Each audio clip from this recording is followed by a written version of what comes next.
watch on this heart of mine. I keep my eyes wide open all the time. I keep the ends out for the tie that binds. Because you're mine, I walk the line. Because you're mine, I walk the line. Because you're mine, I walk the line.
concern me.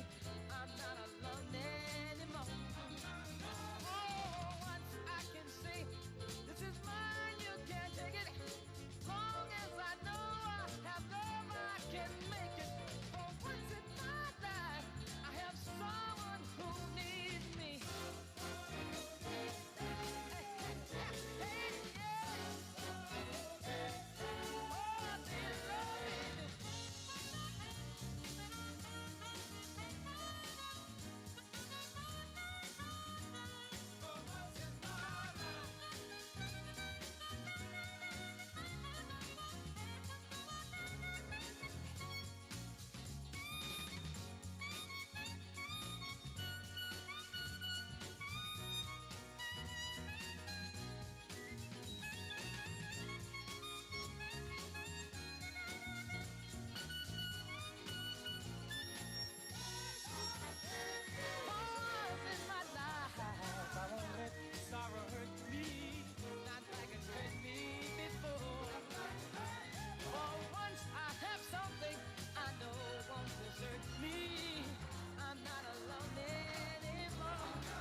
was plain to see that you were my destiny. With my arms open wide, I threw away my pride. I sacrificed for you, dedicate my life to you. I will go where you lead. I'll be right there in a time of need.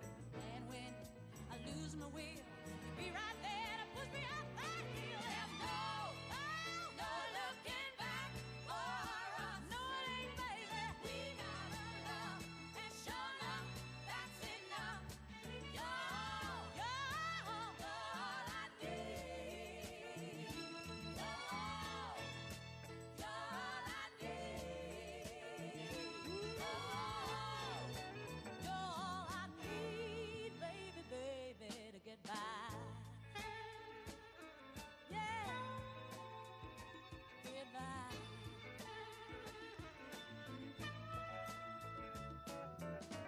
Like an eagle protects his nest, for you I'll do my best. Stand by you like a tree, and anybody that tried move me. Darling, in you I found strength where I was torn down. I don't know what's in store, but together we can open any door. Just to do what's good for you. I'll inspire you a little bit higher. I know you can make a woman out of a soul that didn't have a goal. 'Cause we got the right foundation, and we're in the determination. Yes, we do. You're all I need. Oh, give me. You're all I need. You're all I need to get by. Yeah.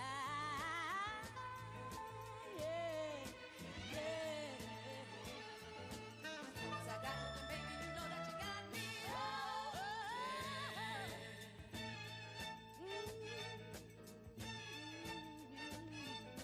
We got our love and tomorrow, EFECT.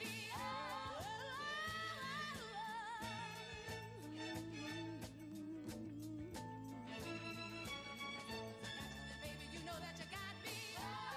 You're all I need. You're all I need. You're all I need.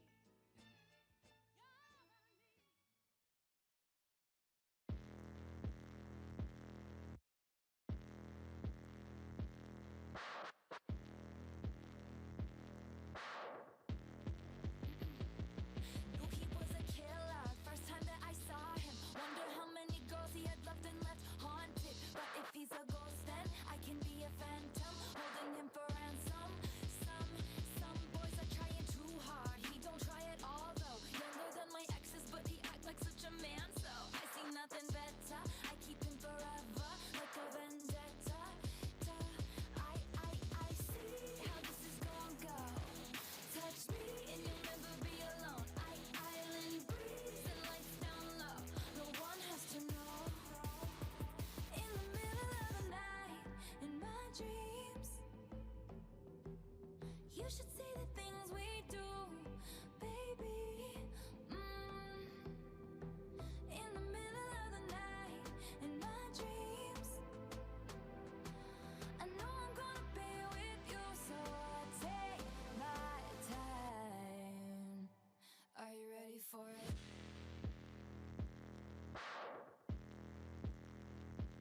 Knew I was a robber, first time that he saw me, stealing hearts and running off and never saying sorry. But if I'm a thief, then he can join the heist and we'll move to an island. And he can be my jailer, virgin to this tailor. Every love I've known in comparison is a failure. I forget their names now, I'm so very tame now. Never be the same now. No, I see how this is gonna go.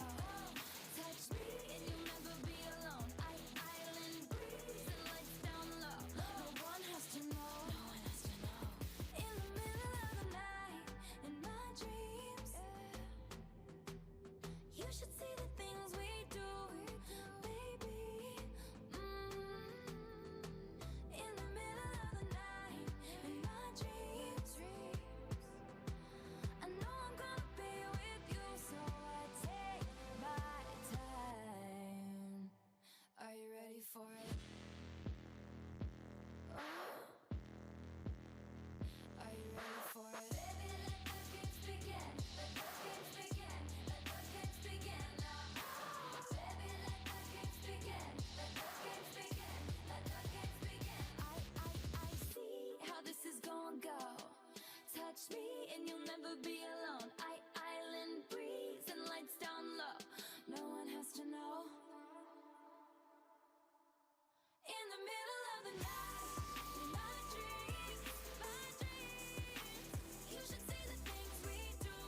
Shining star for you to see what your life can truly be.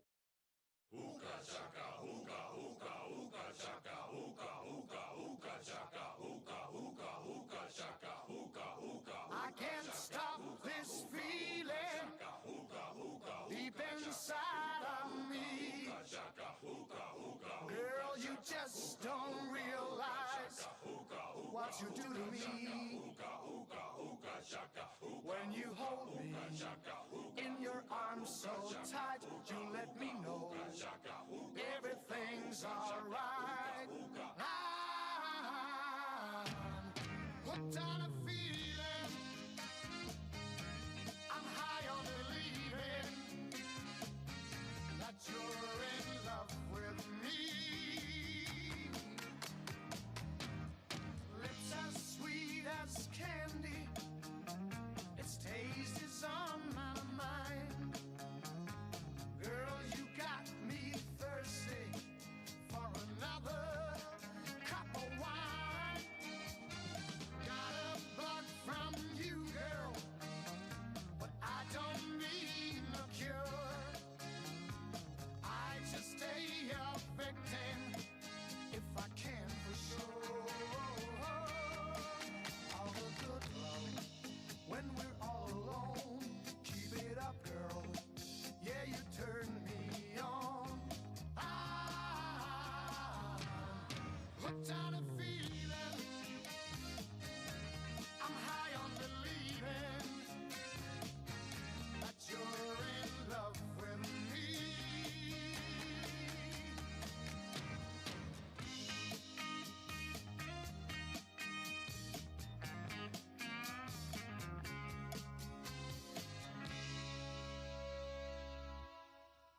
All the good love when we're all alone. Keep it up, girl. Yeah, you turn me on. I'm hooked on a feeling, I'm high on believing that you're in love with me. I'm hooked on a feeling, and I'm high on believing that you're in love with me. I said I'm hooked on a feeling, and I'm high on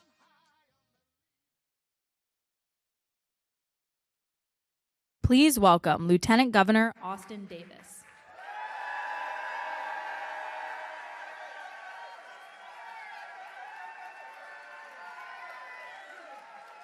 Are there workers in the house? Is labor in the house? Look, I'm so glad to be here with all of you, and I'm damn proud to stand here as the son of an ATU union bus driver. I've seen firsthand what unions can do for a family. They allowed me to become a first-generation college graduate. Unions allowed me to become the first African-American to ever represent my state legislative district. And unions allowed me to become Pennsylvania's first black lieutenant governor.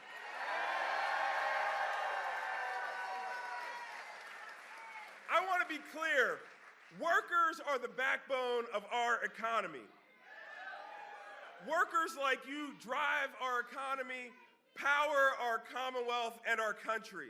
Labor has been on the front lines through the COVID-19 pandemic, through repairing our infrastructure, educating our children, serving our communities with honor and dignity.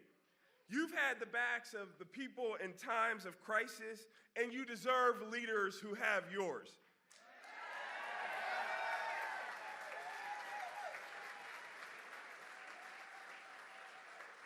As long as Josh Shapiro and I are your governor and lieutenant governor, we are always going to have your backs.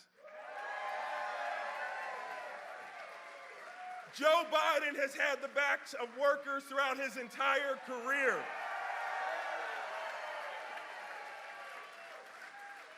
Kamala Harris has stood up for workers as California's Attorney General, as a United States Senator, as our Vice President, and she will do it as our President.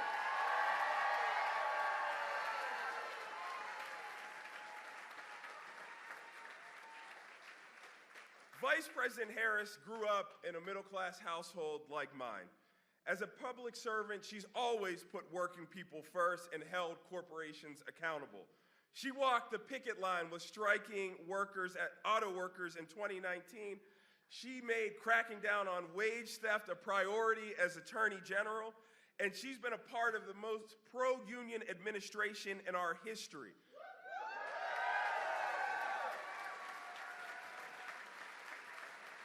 She's overseen the creation of good-paying union jobs, led the White House's labor task force, and she's been dedicated to organizing and empower workers and stood in solidarity with workers in calling for a long overdue pay raises and fair benefits. She supports the PRO Act, and she has cast the deciding vote on legislation saving hundreds of thousands of pensions here in America.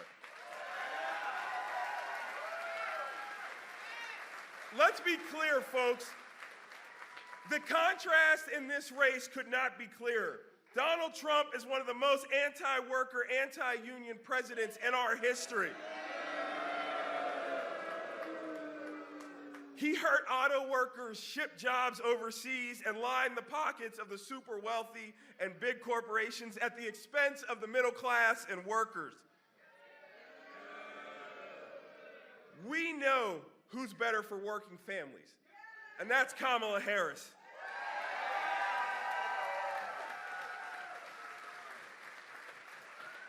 I trust Kamala Harris with my daughter's future, and I'm going to campaign my ass off all across Pennsylvania to make sure she's our next president.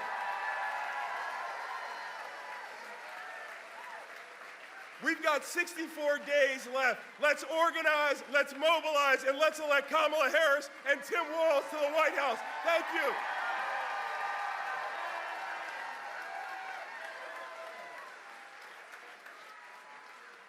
Please welcome Senator Bob Casey.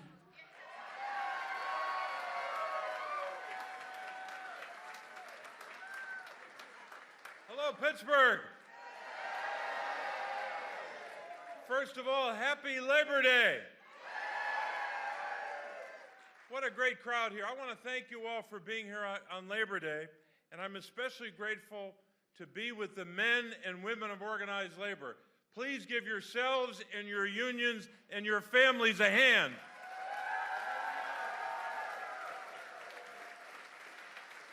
got one question for you. Are you ready to win on Election Day for Kamala Harris and Tim Walz? All right. Now, you all know Kamala's story as a prosecutor, putting away dangerous criminals, to her time in the Senate and as vice president for fighting every day for women's rights, workers' rights, and voting rights, right? You know of her service as vice president as she and President Biden and Democrats brought jobs and investments back to Pennsylvania. You know that record. And we know that Vice President Kamala Harris has proven she is ready on day one to be our president and our commander-in-chief.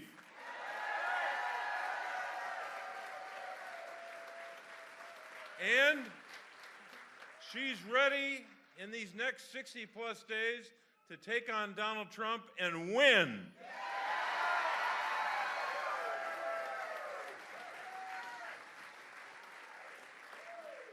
I don't think I have to tell this crowd much about the story of labor in Western Pennsylvania.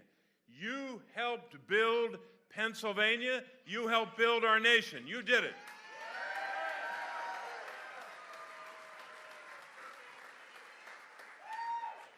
Just think about our history. Steelworkers in Pennsylvania, here in Pittsburgh, right? Built the tanks and the battleships during World War I and World War II. Our energy workers have powered the nation, powered homes and businesses all across America. The people of Pittsburgh and southwestern Pennsylvania have never waited for the future. You invented your own future by your hard work and your innovation.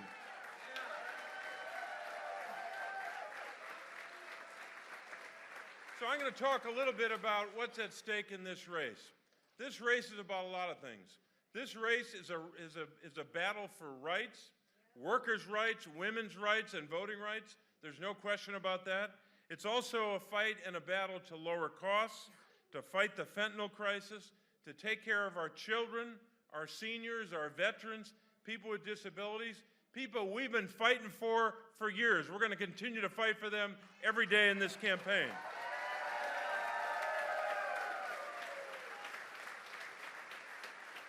Now, I'm going to tell you a little bit about my opponent, if you don't know. He's a former, that's good. We didn't even practice that, that's good. But he's a former hedge fund executive, and he's worth not millions, not tens of millions, he's worth hundreds of millions of dollars, right? And there's no question that when people started to examine what he has done with his life in the last couple of years, they realized, well, you know what? He's not really living here.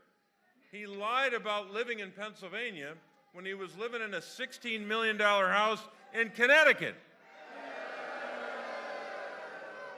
He also lied about how he grew up. He said one time when he was running 2 years ago, he said he came from nothing. It was like an Abe Lincoln story. But we know that's not true. But in this race, this is going to be a battle for those issues, whether it's rights or lowering costs or helping our families. And I think the difference between the two of us is pretty clear. I've been on the side of working families, fighting with the men and women of labor against big corporations.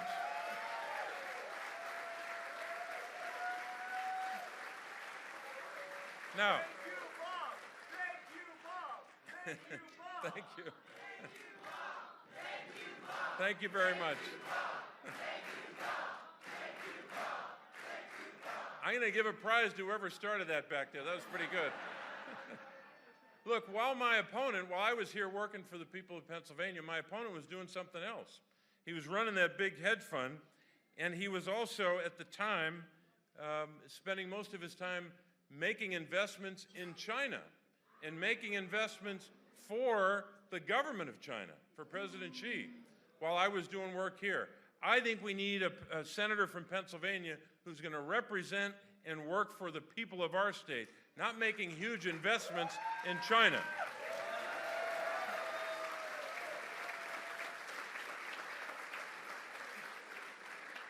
Now, he's also criticized me because I had the audacity to take on big corporations, right? I said that when big corporations have jacked up the price of food, jacked up the price of household items, and I had the audacity to say that's greedflation, he attacked me. But guess what? You know what? In this race and going forward, when a company is engaged in price gouging, we're going to go after them, we're going to hold them accountable, and make sure people have some justice.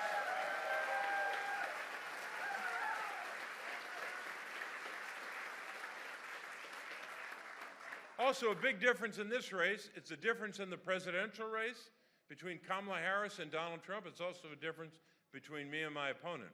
When it comes to taxes, they want to double down on that obscene corporate tax break from 2017. They want to continue that, right? I'm going to join you in that. Boo. Boo is right. That tax cut, because they gave away the store to rich people and big corporations, cost us more than $2 trillion. Now they want to pass a tax bill in 2025 to continue to give those corporate tax breaks, continue to give away the store to rich people. That'll cost us another $4 trillion in debt. We're not doing that. We're not going there. We're not doing that. So, look, we've got a lot at stake in this race. The choice has never been clearer between my opponent and me, and between Kamala Harris and Donald Trump. All that's left is what you all are doing every day. You're knocking on doors. You're making phone calls. You're making contributions. You're going to events. You're engaging your neighbors to get the vote out. That's all the work we have to do over these next 60-plus days, to continue to fight for these values, to continue to make sure that people know that we're on their side against these powerful forces, and to work like hell to get the vote out. So will you join me in working night and day for Kamala Harris?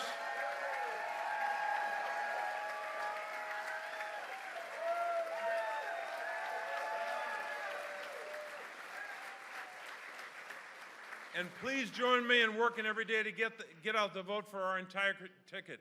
I need your help in this race. We're going to win together. God bless you.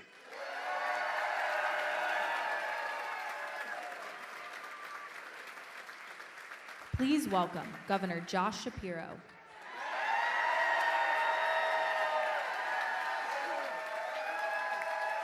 Hey, what's up, Pittsburgh?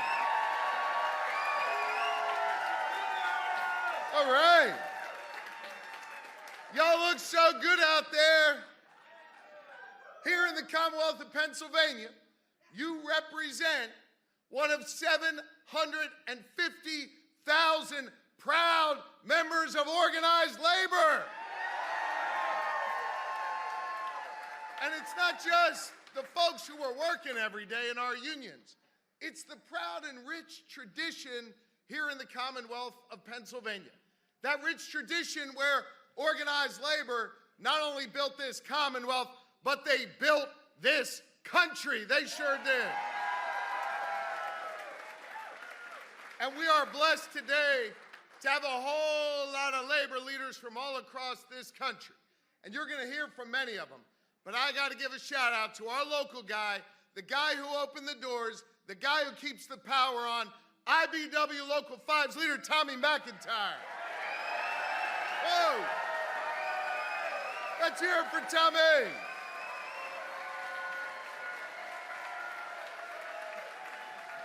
That's right. Tommy's wife is here, so I'm glad she could hear that.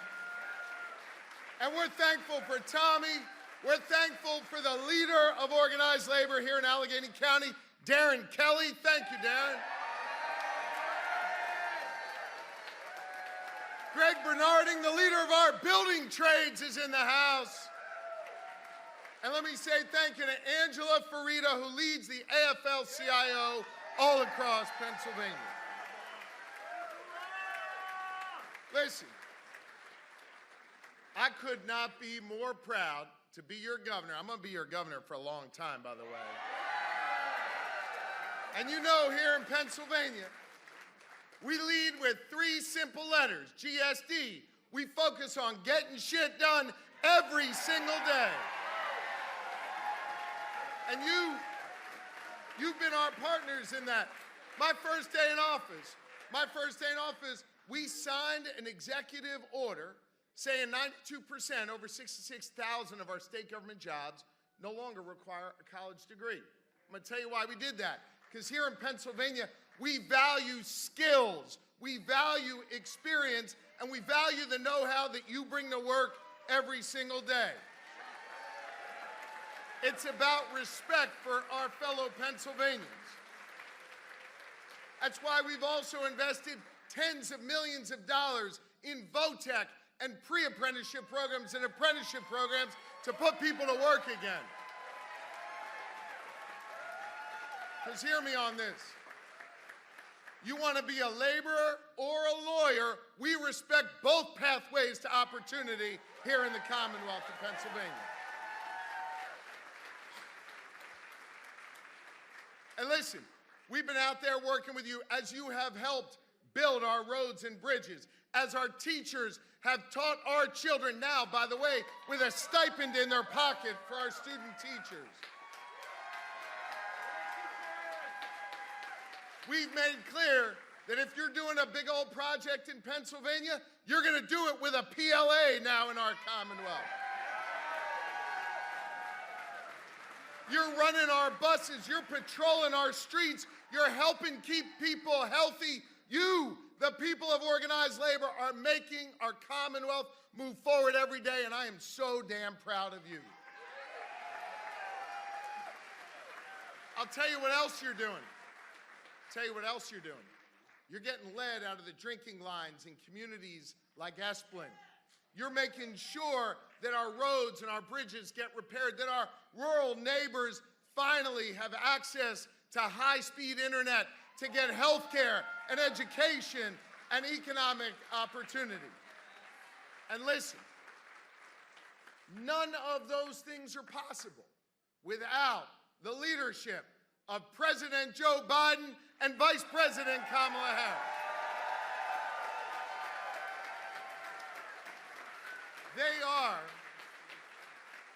They are our true partners here in the Commonwealth of Pennsylvania.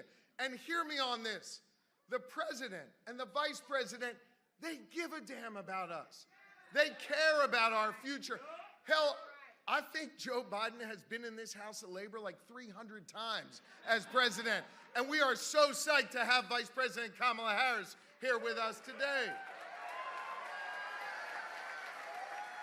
And they have been with us. They have been with us in times of tragedy and in times of triumph. When Fern Hollow Bridge went down, it was President Joe Biden and Vice President Kamala Harris who made sure with the hands of labor we got that rebuilt.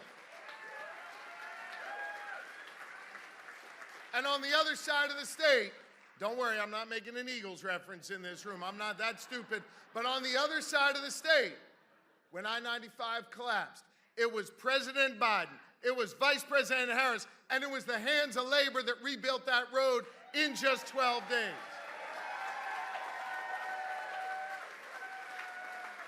They have been there for us. And listen, you all know President Biden has delivered for us over and over and over again. And here's what I want you to know about Vice President Harris. She don't let anybody mess with workers here in Pennsylvania or anywhere in the country. She's taken on those who would take advantage of workers. She's put them behind bars. She stood up to the bullies, and she has always won for us. That's Vice President Kamala Harris. And I want you to hear me on this. Under President Biden's leadership, this nation is producing more energy than ever before, and we are leading the nation when it comes to clean energy development and putting people to work in the energy sector here in the Commonwealth. Now, I need you to hear me on this. Vice President Harris will continue to make sure we are competitive on energy, put more people to work, and help see through that Pennsylvania is the leader on energy for decades to come. She's got our back.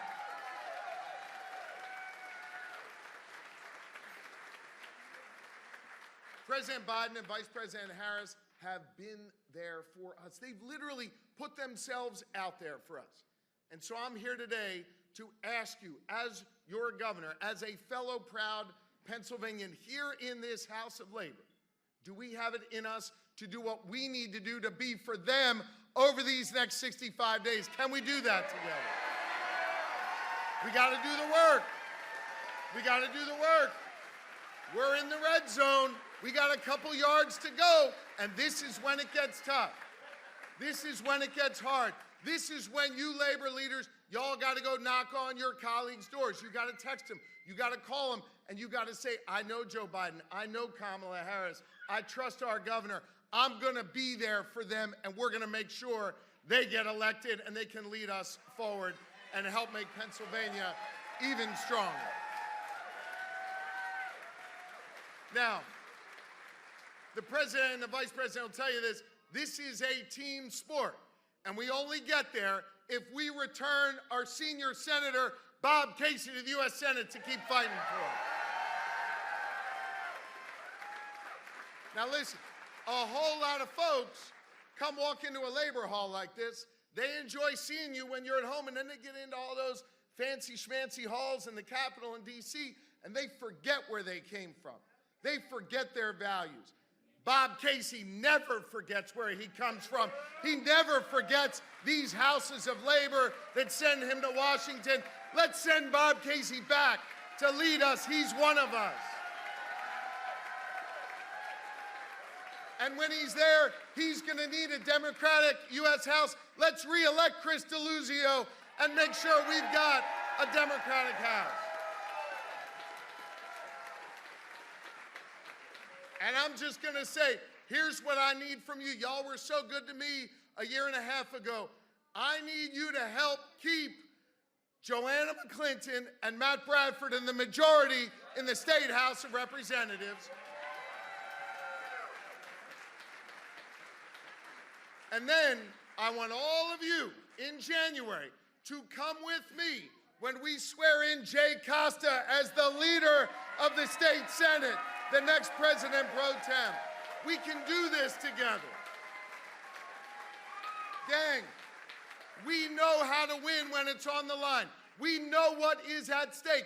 It's your jobs. It's your livelihoods. It's food on the table. It's that hunt and fishing trip with your families and the people who can lead us forward. The folks who need our help right now, the people who are going to be there for us, are the next president and vice president of the United States, Kamala Harris and Tim Walz. Are you with me? Pennsylvania, we got work to do. Let's do it. Thank you very much. Thank you. Thank you.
Please welcome SCIU President April Verrett, AFSCME President Lee Saunders, Ironworkers President Eric Dean, IUPAT President Jimmy Williams, Bricklayers President Tim Driscoll, SMART President Mike Coleman, and Steelworkers President Dave McCall.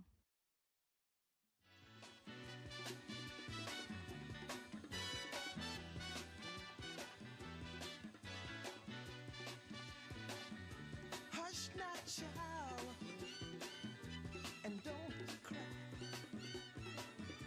Your folks might understand you by and by. Just move on up toward your destination, though you may find from time to time complications.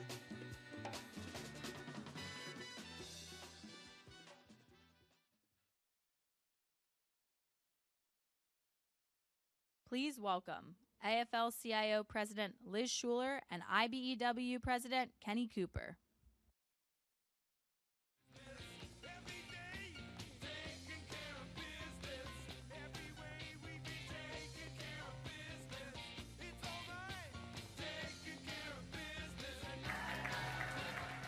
Is labor in the house? Is labor in the house? I like that. I like that. Good afternoon and happy Labor Day. It is so great to be here. I'm an IBEW member, so I want to just say thank you to Local 5 for hosting us, Tommy McIntyre. And I am so honored to be here with President Biden and Vice President Harris. Yes. And my brother, Kenny Cooper from the IBEW. And all of these hard-working labor leaders and activists, and all of you, thank you so much. Let's hear it for y'all. And I want to shout out our Western Pennsylvania labor movement. Thank you so much. We had a great parade today, didn't we? And as I travel this country in every state, I just see hundreds of allies and canvases and supporters and actions that are happening all across this country everywhere I travel. And the labor movement is the backbone of this campaign. We are 20% in those blue wall states. Think about that. And we are putting the labor back in Labor Day. So look, every worker in this country should think about the two futures that we have in front of us. One future where too many of us are still living on the edge, where it feels impossible for young folks to buy a home, or that we're one bad break from everything going south, where we don't have freedom or opportunity on the job, and we have no way to fight back because Donald Trump and J.D. Vance have gutted the right to form a union. Do we want that future? That's what I thought, because there is a better future on the horizon, right? It's a better future. And it's on display right here in this hall. A future where every worker has freedom and opportunity and dignity. That's right. A future where there's no such thing as a man's job or a woman's job or a black job, Donald Trump. Just good union jobs.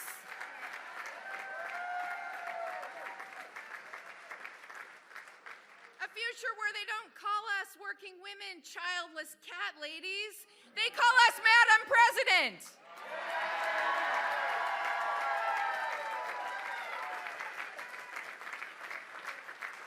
Where every worker in this country can stand up and say from experience that it's better in a union.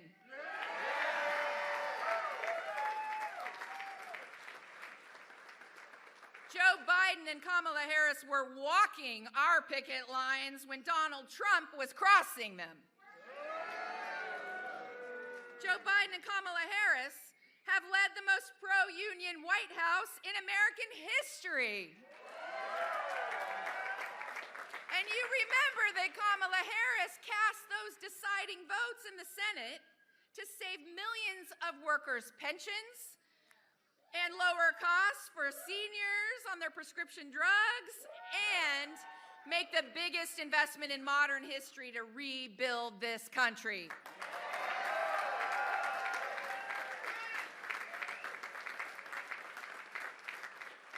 And now Kamala Harris and our union brother, Tim Walz, yes, they are ready to go even further because they believe in that future that we all want to see. Now, the road to the White House goes right through our union halls. That's right. 1 in 5 voters right here in Pennsylvania is a union voter. So we are the difference maker. We have the people. We have the trust. We know how to organize. And we are ready to send Kamala Harris and Tim Walz to the White House. Are we ready?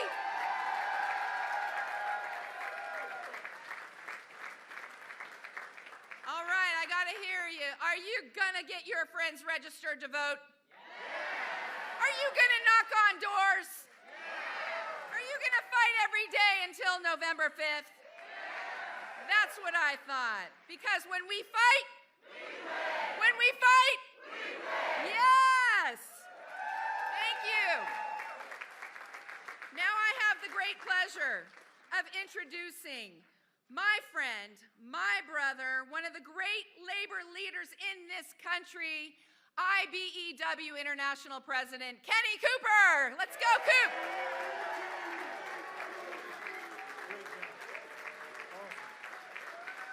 Good afternoon. Good afternoon, brothers and sisters.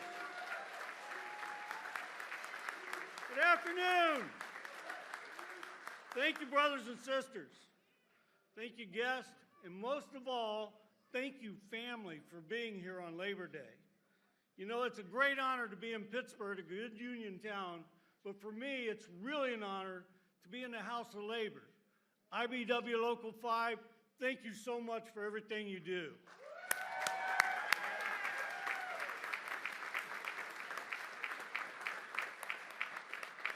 As Liz said, I'm the international president of the IBEW, the oldest and largest electrical union in the entire world.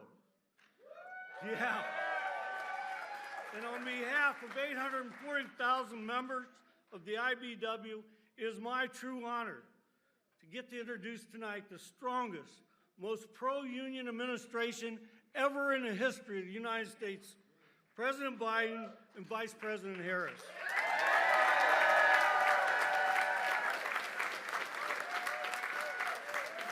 You know, Joe Biden made a lot of promises when he ran for president in 2022 or 2020. He promised to save Americans' pension system that was a serious risk for us. He promised to help American workers that were depending on him to help save that pension. Workers who went to work every day, lived by the rules, who deferred their own wages so they could retire one day with dignity and respect. He passed the Bush-Lewis Act, saving the Americans' multi-employer pension plan. And when the Senate was all tied up, let's think about this a minute, on the rescue of America's pension plans, they were only tied up for one reason. We couldn't find a Republican senator that would vote for American workers. Not one. But Vice President Harris showed us her real colors. She stepped to the plate, cast a deciding vote to save our pension plans across America.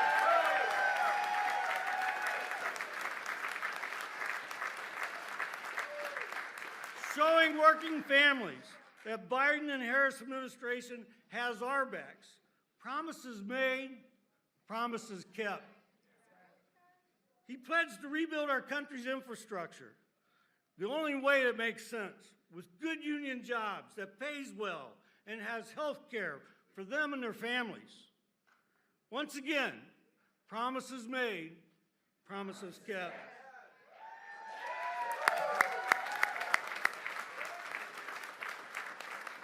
They worked together to pass the CHIPS and Science Act, bringing back manufacturing jobs to communities that really need them the most. Promises made, promises kept. They pledged to be true friends of labor because they understand the necessity of unions to the American worker and to the middle class. Well, Joe Biden and Kamala Harris kept every single one of those promises. Pension plan relief, the Butch-Lewis Act, went above and beyond our expectations. His infrastructure bills are bringing good union jobs back, much needed infrastructure across our nation, in every corner of our nation. And he's never been afraid to say the word union.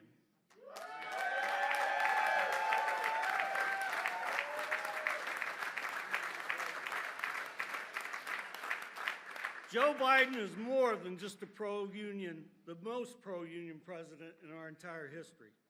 When he passed the torch to Kamala Harris, he ensured his pro-union, pro-labor legacy would continue with the next administration. Kamala Harris understands, just as Joe did, and Joe does now, the only way to meet the future of this great nation is by giving workers a real voice at every table, especially the most important table to every worker and every worker's family, the kitchen table. Yeah.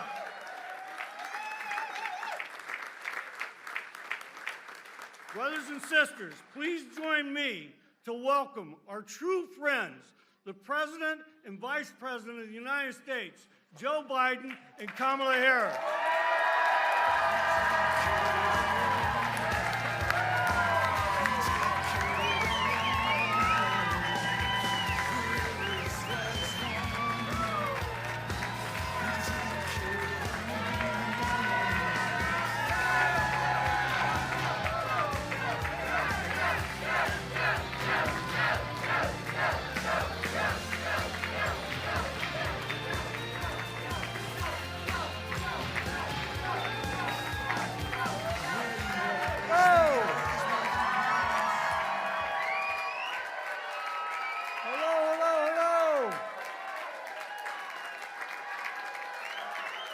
Hello, Pittsburgh.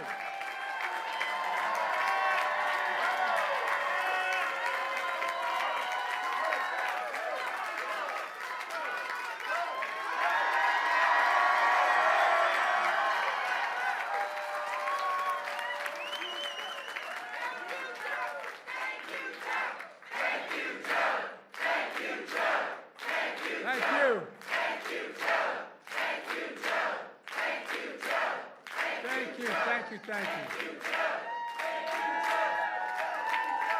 Folks, I've celebrated many Labor Days in Pittsburgh. And it's always good to be back with so many great friends. Many of whom flew with me on Air Force One today represent the union that's been with me since the beginning of my career. They're not that old, but they're since I was a 29-year-old kid. I want to thank Liz Schuler, the AFL-CIO, and Kenny at the IBEW for that strong endorsement. By the way, we have an expression in Delaware. IBEW, when I ran for president, they're the ones that brung me to the dance starting off. Not a joke. And Dave McCall, the steelworkers.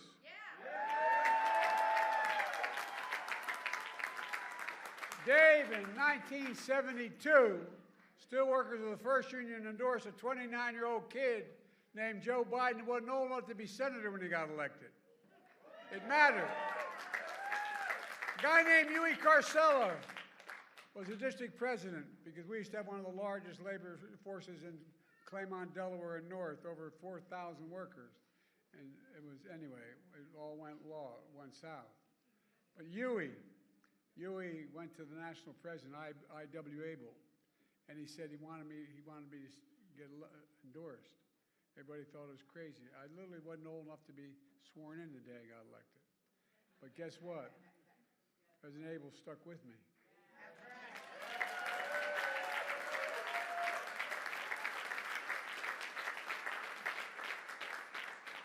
And they got stuck with me for the rest of my career. Eric Dean of the Iron Workers, Tim Driscoll of Bricklayers, April Bell of the SEIU, Lee Saunders of AFSCME, and a great friend, Roy Lee. And Jimmy Williams of the Painters Allied Trades and his dad. His dad is a really good man. Mike Coleman, a sheet metal worker. We also got some of the best elected officials in America. Governor Josh Shapiro is doing an incredible job. The great Lieutenant Governor Austin Davis. And one of America's best words, Ed Gainey. Ed, you're doing a hell of a job. And Sarah D'Amato, county executive, I think is the hardest job in American politics. Everybody knows where you live and they think you can solve all the problems. You don't have enough money. But I tell you one thing, I'm the first president ever. I used to be a county official when I was 26 years old. And it always bothered me that the federal government would send money to the state to be distributed to the county. Well, what the hell is the state going to send it to the county for? All the state reps need the money. But guess what? Under my administration, it goes straight to the county.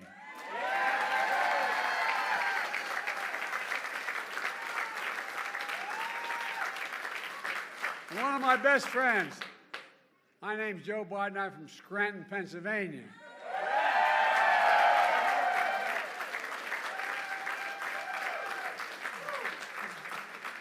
Bobby Casey's been a great friend. His dad was a great friend as well. And by the way, we grew up 3 blocks from one another. 3 blocks. And they still worry about us by showing up. And guess what? I was on North Washington Avenue. He was in Adams. Guess what? They've renamed North Washington Avenue down where I live Biden Way.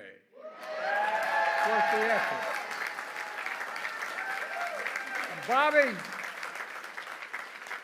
Bob will make sure you get reelected again. And while we couldn't be here, I want to thank his partner in the Senate, John Fetterman. But if you're in a foxhole, you want Fetterman in there with you. He couldn't be here today, but guess what? He sent the best part of the family, Giselle. She's here.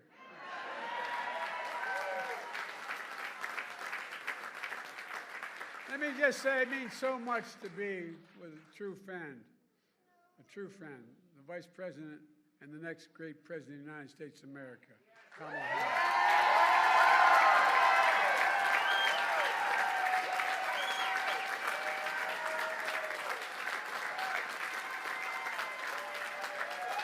Look, folks, I come from 2 neighborhoods where it's not hard to say the word union. But you know what? The fact of the matter is, an awful lot of politicians have trouble saying union. They got working people. Guess what? I'm not one of them, neither is Kamala. We know the simple truth. Wall Street did not build America. The middle class built America, and unions built the middle class. That's a fact. By the way, that is not a slogan, that's a fact. I asked the Treasury Department to do a study, and it shows that when unions do well, all workers in America do better. That's a fact. That's a fact.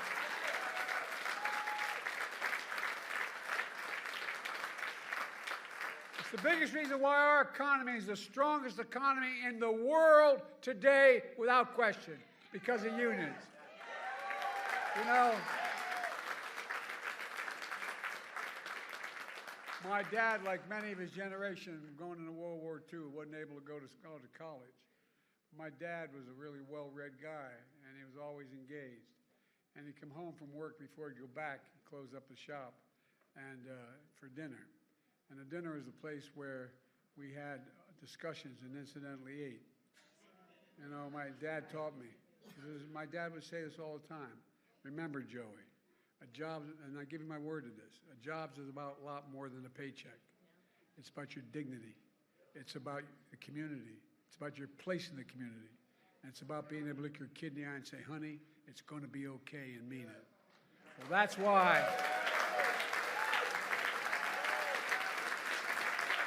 That's why Kamala and I are so proud. So proud of the greatest job creation record of any president in a single term in American history.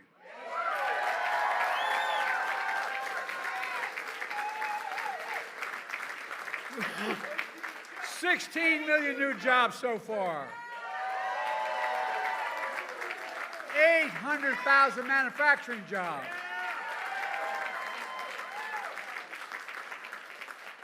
Eight years ago, how many times did you hear about we can no longer be the manufacturing capital of the world? Where the hell is that written? We are the greatest manufacturing city, county in the world, state in the world, city in the world. We're going to remain that way. Now, I'll tell you something. Kamala and I are damn proud that we protected the pensions of over 1 million workers and retirees.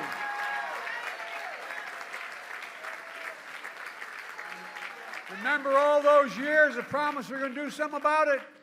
Well, damn it, we finally did with the Butch-Lewis Act. Over 52,000 workers and retirees across Pennsylvania alone are benefiting from that. Not only did we restore the full amount, we got them their back pay as well. We made them whole again. As I once said to Barack, that's a big deal. Yeah, that's a long story. Just heard Liz and Kenny describe another big deal. Union workers are rebuilding American infrastructure and building new factories here in America. They told me we couldn't get anything done in infrastructure. $1.2 trillion we got done. Remember Trump, for 4 years, promised every month Infrastructure Week. For 4 years he promised that. He didn't build a damn thing. Nothing. I mean, not nothing. Well, thanks to our infrastructure law, Pennsylvania so far has received $17 billion. $17 billion. Over 2,000 projects, from clean water to affordable high-speed internet for every Pennsylvanian. The projects that include $858 million to expand the Montgomery Lock better to accommodate bigger barges, to get millions of tons of goods and shelves faster and more reliable, and create thousands of union jobs.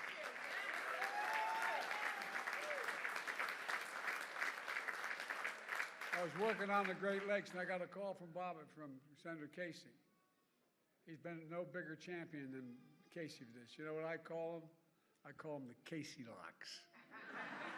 Not Goldilocks, the Casey Locks. Bobby's also a champion of Pennsylvania's energy communities. We passed what's called the Casey Credit, available to 45 Pennsylvania counties where energy jobs such as coal mining had been before it disappeared before we came to office. The Casey Credit provides major incentives for companies to build new battery factories, wind turbines, and more to create high-paying jobs in those coal and natural gas communities. And on top of that, there's over $4 billion in private companies have committed to invest in clean energy and advanced manufacturing here in Pennsylvania. $4 billion.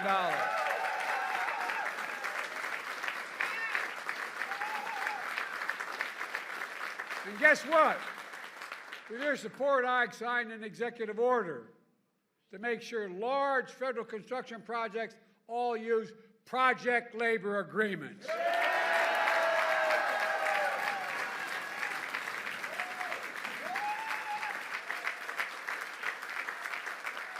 Folks at home who may be watching this and tell them know what a project labor agreement is. It's when contractors subcontractors, and unions put in place before construction begins what the rules are, before it begins.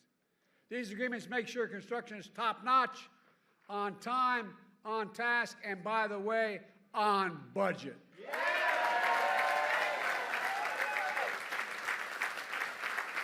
There's another big deal. Buy American. That's been the law since 1930. I got to admit, I've been around, I'm only 40, but I've been around a long time. But I, quite frankly, until 10 years ago, wasn't aware. You know, back in the 30s, when they were trying to make sure unions could organize and business couldn't interfere, the law was passed that said every penny the president gets from the Senate, the House, and Congress to spend on a project, he should hire an American worker and use an American product. But past administration, seriously, past administration, including my predecessor, failed to buy America. They shipped jobs overseas where labor was cheaper and brought home the product that was more expensive. But not anymore. Federal projects build American roads, bridges, highways, and they'll be made with American products by American workers. That's why. That's why we're creating all these. I'm serious. It's simple and basic. That's why we're creating so many good-paying jobs. In fact, we're requiring those kinds of projects to pay Davis-Bacon prevailing wages so they're jobs that can raise a family on.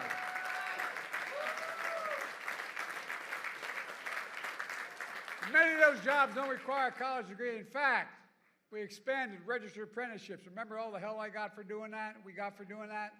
Well, guess what? It resulted in hiring over 1 million apprentices since we came to office. And lots of folks don't realize getting an apprenticeship is like getting a college degree. Why? You have to train for 4 or 5 years to get that, and some of the best workers in the world are right where we are. You know.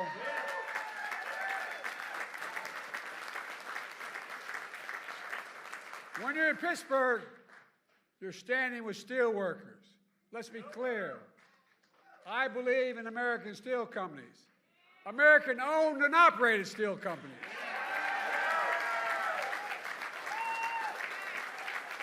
A simple reason. It's not hyperbole. American steelworkers are the best steelworkers in the world. And I made it clear last time I was in Pittsburgh, United States Steel, an iconic American company for more than a century, is going to remain an American company.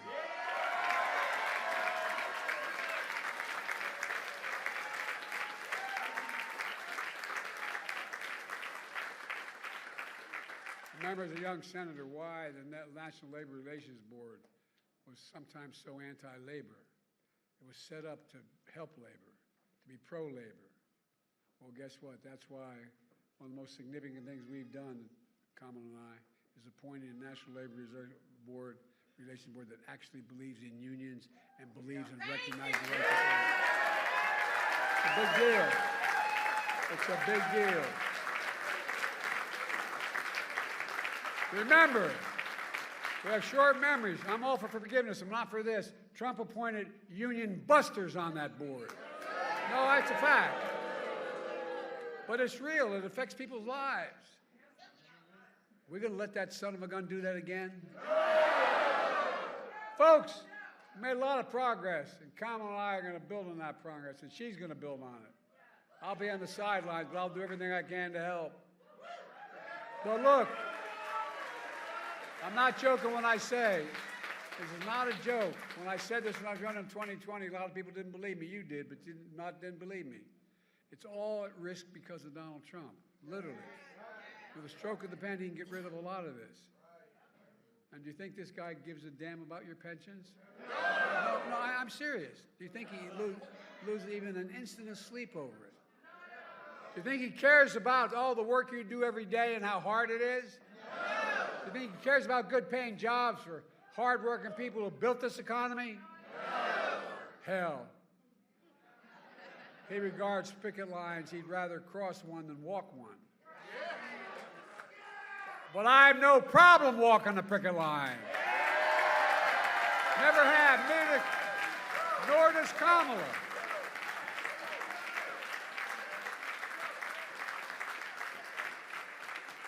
We'll always walk alongside you. Union workers built this country. And again, that's not hyperbole, that's a fact. These are facts. These are not campaign slogans. Let me close with this. 5 years ago, I began my campaign for president right here in Pittsburgh. I said one of the reasons I was running was to rebuild the backbone and spine of America, the middle class and working class folks. Not a joke. Think about it. Think about it. Well, 5 years later, we've done just that.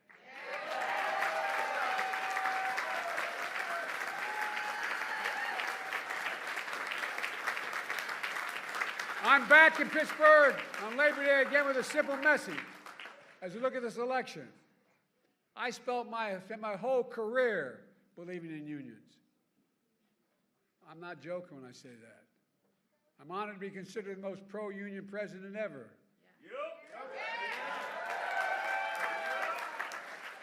And by the way, remember all the talk, Biden got elected and he's going to do a planned economy, we're going to collapse and there's going to be all this caving in. Interest rates are going to go through the ceiling. Come on, man. I'm here to tell you, if it's about increasing the strength of your unions, is what this is all about. If you care about hard-working people, just give them a fair shot. Everyone in America deserves a fair shot. No, Gary, a fair shot. If you care about the dignity of work, if you care about the dignity of work, and I mean it matters, the dignity of work, the way you're treated, the decency. I remember when my great-grandfather was only the second Catholic elected statewide to the state Senate here in Pennsylvania. And I remember they talked about when they're running against him in 1906, they said, guess what? They said, he's a Molly Maguire. You know what a Molly Maguire was? Well, those of you who don't, a Molly Maguire, back in the old days, when we Irish and the Catholics came, and then the Poles and others that were Catholic, when they came to the United States of America in the beginning of the 1840s, and late 1840s, they made their way down into Pennsylvania, a lot of them, and there's a tier in the coal mines. Those guys who got there last ended up being the last people in the coal mines. But a lot of the English owned the coal mines. And what they did was they'd really beat the hell out of the mostly Catholic population that was in the mines. Not a joke, not a joke. But there was a group that called the Molly Maguires. And the Molly Maguires, if they'd find out the foreman who was taking advantage of an individual, and they'd literally kill him. Not a joke. And they'd bring his body up and put him on the doorstep of his family. Kind of crude. But I got to admit, they accused my great-grandfather of being a Molly. He wasn't. But we were so damn disappointed. You know, that's a joke. That's a joke. Look, it's about the dignity of work. It's about how you're treated. And when I met with the IBW, when I started off this last campaign first, I said, there's two things I'm asking of me. And I said, two things I'm asking of you. One, you've got to open up your unions to more women. Not a joke. And two, to more minorities. You've done both that. And guess what? Instead of having support of 30% of the American leaders, now we're 65% of the American leaders support the American union movement.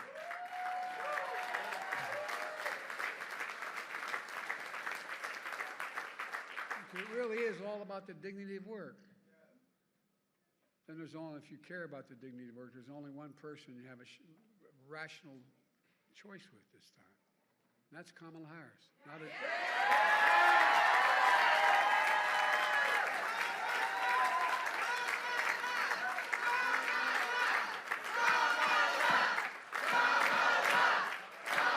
Let me tell you about this woman.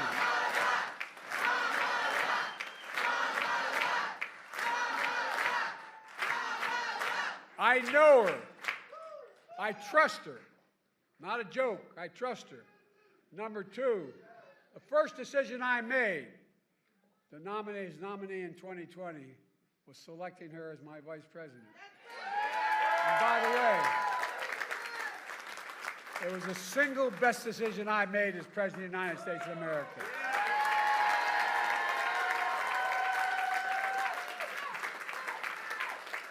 I was watching something sent to me when they asked Barack. They said, Barack picked me as vice president because he knew I could be president.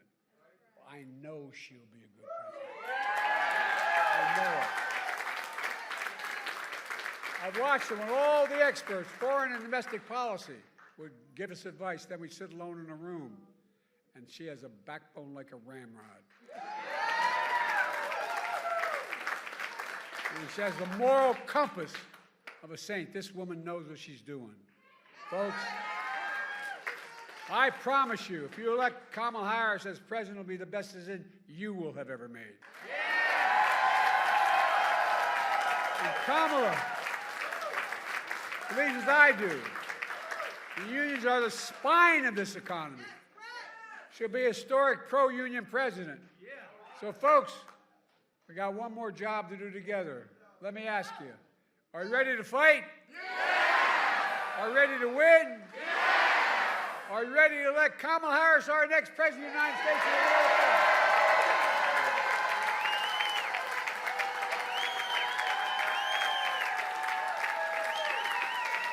And in the process, are you ready to make Donald Trump a loser again? I've never been more optimistic about America. We have to remember who we are.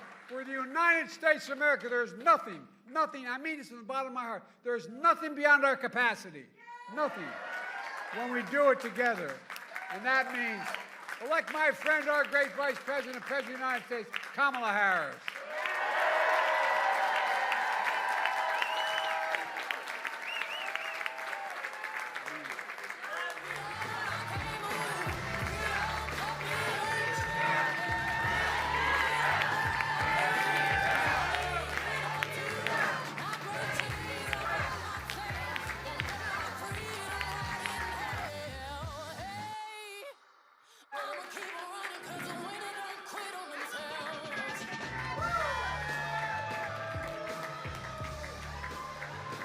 Good afternoon, Pittsburgh.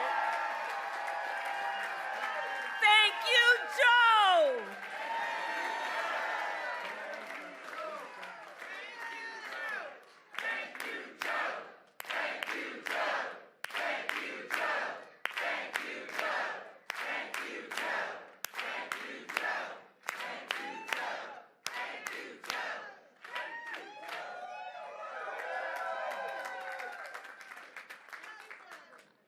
It is good to be in the House of Labor. It is good to be in the House of Labor. And it is good to be back at IBW Local 5. And can we please give it up again for our President, Joe Biden?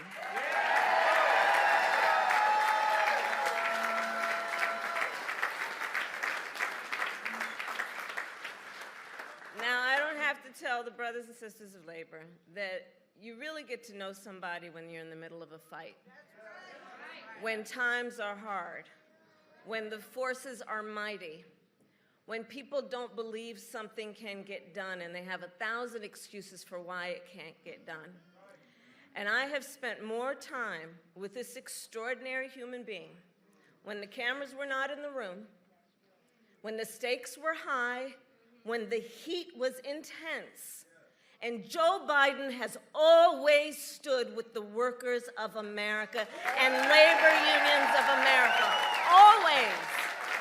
Always.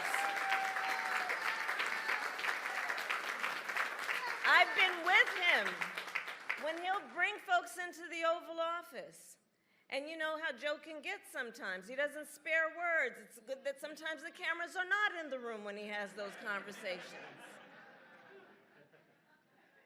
Because the thing about the Joe Biden I know, and I know you know, because he has been a friend of labor for so long, for his whole life. Joe Biden can be quite impatient. And that's a good thing for that kind of leader. Quite impatient. And I say to all of the friends here, the press that's in the room, history will show what we here know. Joe Biden has been one of the most transformative presidents in the United States that we have ever witnessed.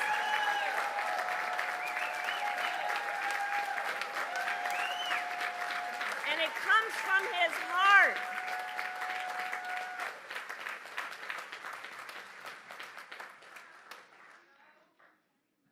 And you know, Joe and I talk a lot about the fact that we are so proud to be the most pro-union administration in America's history. And it's thanks to your leadership. And as we know, Joe's still got a lot of work to do, so let's also understand that. So I want to thank all the incredible leaders who are here today, including the Governor Shapiro, Lieutenant Governor Davis, Senator Casey, who we will re-elect this November, Mayor Gainey, President Schuller, President Cooper, all the leaders of labor who are here, all the union members who are here. So I'll just get right to a few points. I love Labor Day. I love celebrating Labor Day. And Pittsburgh, of course, is a cradle of the American labor movement. It is the birthplace of the AFL, headquarters of the steelworkers, home to Firefighters Local 1, and of course the historic IBEW Local 5.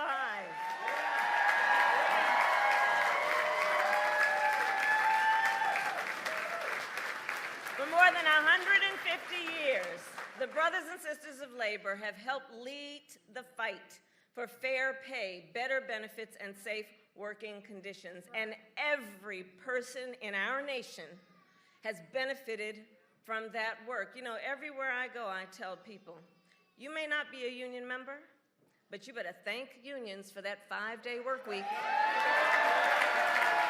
Thank unions for sick leave. Thank unions for paid family leave.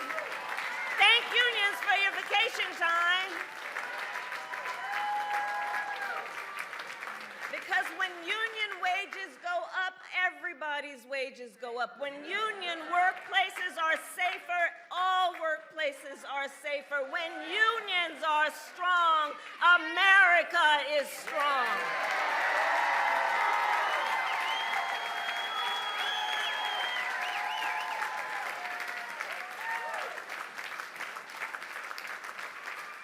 And we are clear. Not only has Pittsburgh shaped the history of America's labor movement, today you are also shaping its future. In 2021, with my dear friend, the Secretary Marty Walsh, who the President appointed to be Secretary of Labor, he and I hosted a meeting right here in this local, and it was part of the White House Labor Task Force that I lead. That day we met with a group of computer programmers who were working to form a union. 1 month later, they signed their contract and became one of the first technology unions in our nation. Standing on the shoulder of all those who have been here and fought the good fight. So Pittsburgh, I remind us of that to say together, we are fighting to build an economy that works for all working people. And that has always been the vision of the labor movement.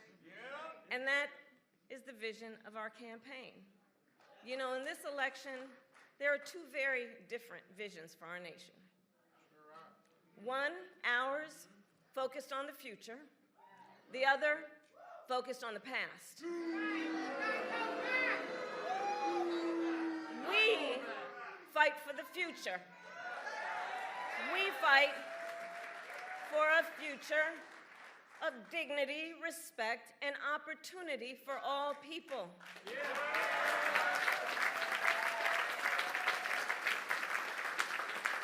We fight knowing it's some backward thinking for those folks who have been suggesting for years that the measure of the strength of a leader is based on who you beat down. You know, that's the stuff they're pushing. That the measure of the strength of a leader is based on who you beat down, when we know the true measure of the strength of a leader is based on who you lift up. Who you lift up. days do you fight for those who must be seen and heard and deserve the dignity that comes with hard work? That's what we fight for. And when you know what you stand for, you know what to fight for. So we're 64 days out from this election. Ballots in Pennsylvania will start dropping in 14 days. 14 days. And this election is, as much as anything else, a fight for the promise of America. For the promise of America. We love our country. We love our country. And we know it is one of the highest forms of patriotism to fight for the ideals of our country. And that's what this election is about. And about the promise of America. And I don't need to tell unions what the promise looks like. It's what you do every day.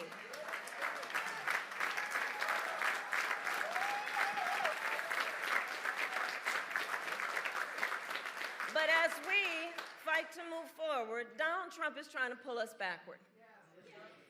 Including back to a time before workers had the freedom to organize. He's going to jail.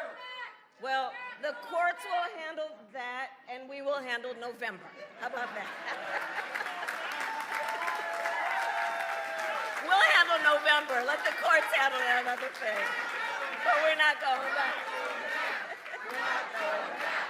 We're not going back. And one of the ways we're going to guarantee we don't go back is that we remember, right? It is important to remember what that was and what it is. Remember, as president, Donald Trump blocked overtime benefits for millions of workers. He opposed efforts to raise the minimum wage.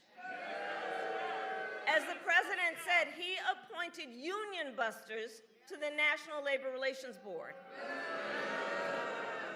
And don't forget, he supported so-called right-to-work laws. And if Donald Trump were to be reelected, he intends to give more tax cuts to billionaires and big corporations. He intends to cut Social Security and Medicare. He wants to impose what in effect would be a national sales tax, I call it the Trump national sales tax, on everyday products and basic necessities that would cost a typical American family, the economists have said this, almost $4,000 a year.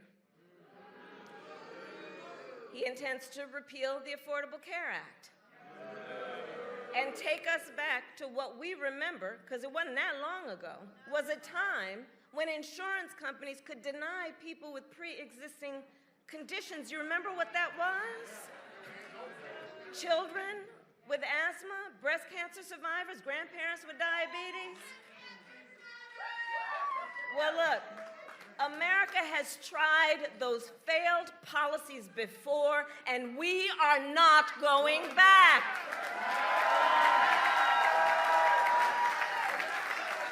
We are not going back. We're not going back. And instead, we fight for a future where no person has to go broke just because they get sick. And so, building on the work of President Joe Biden and I and the work we have done in the White House, we will continue to strengthen the Affordable Care Act and make prescription drugs affordable for all Americans. We fight for a future where every worker has the freedom to organize, and we will pass the PRO Act and end union busting once and for all, and Bob Casey will help us do that.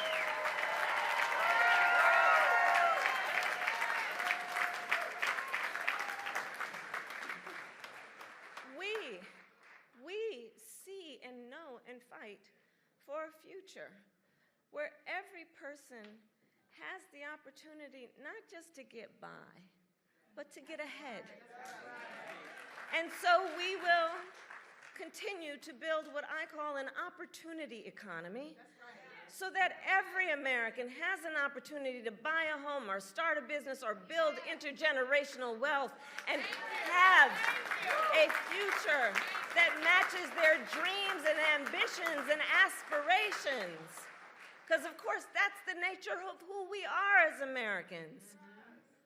We have dreams. We can see what is possible unburdened by what has been. We have aspirations. We have ambitions. And the system that is a good system is one that supports that and allows people the opportunity to go where they can see and imagine themselves to be. That's what I'm talking about when I talk about an opportunity economy. We fight for a future where every senior can retire with dignity. And so we will continue to defend Social Security and Medicare and pensions, and pensions, and pensions.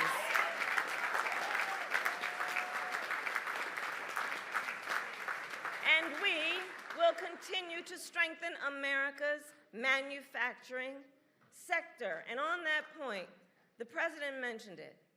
U.S. Steel is an historic American company, and it is vital for our nation to maintain strong American steel companies, and I couldn't agree more with President Biden. U.S. Steel should remain American-owned and American-operated. And I will always have the back of America's steelworkers. Of America's workers. So, friends, 64 days until the most election of our lives, and probably one of the most important in the life of our nation, truly. And we know this is going to be a tight race to the very end.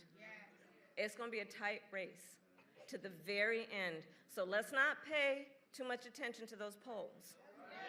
Because as unions and labor knows best, we know what it's like to be the underdog. And we are the underdog in this race. And we have some hard work then ahead of us. But here's the beauty of us in this room. We like hard work. Hard work is good work. Hard work is joyful work. And so in this fight, I will continue to count on the strength, the determination, and the hard work of the leaders in this room to knock on doors, to get folks to the polls, and bluntly put, because the people in here do it, to help us win Pennsylvania. So today I ask, are you ready to make your voices heard? Do we believe in freedom?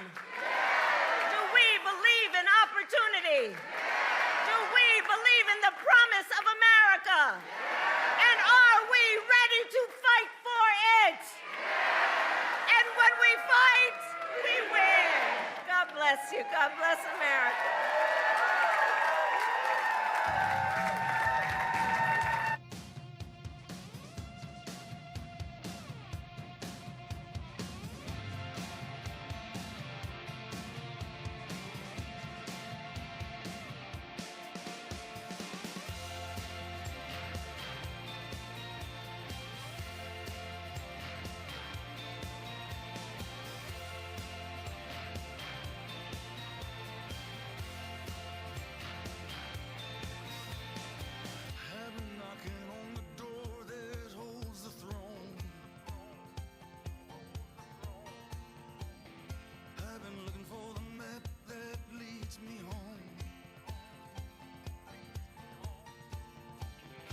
Stumbling on good hearts turned to stone. The road of good intentions is gone dry as a bone. We take care of our own. We take care of our own. Wherever this flag's flown, we take care of our own. From Chicago to New Orleans, from the muscle to the bone. Shotgun shack to